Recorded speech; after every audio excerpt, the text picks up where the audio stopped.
Sadly, they felt estranged from these elections as their hopes for change remain unfulfilled.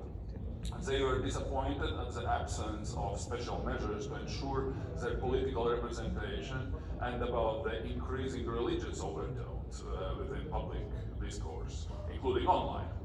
Sporadic political violence peaked during the first week of February, but the impact of these incidents remained localized and did not indicate any systematic pattern. The EUM, our electoral observation mission, received reports at least 56 campaign-related incidents involving physical violence, resulting in at least 200 casualties in 27 districts. Episodes of intimidation and harassment of campaigners, particularly women, and attacks on property were also reported to us. And let me stress here, even if those accidents were localized, any type of violence, be it physical or digital, has no place in democratic elections. Our condolences go to the families of all the victims. The online campaign for the 55.6 million strong youth vote was fierce, leaving little space for respectful political debate.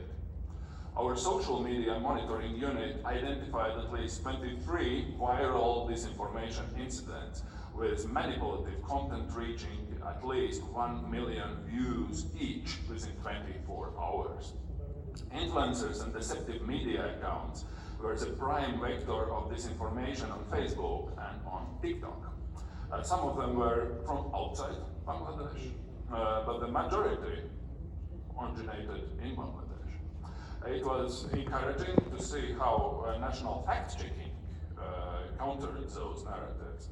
However, the social media platforms were too slow to respond. Our media monitoring noted that several private media outlets made efforts to offer a balanced coverage of elections, and there were talk shows with candidates in several constituencies. It was a positive practice that helped voters to make a really informed choice. However, the media reform process has been lacking, and news outlets still are vulnerable to pressures that foster self-censorship and reduce the space for analytical reporting.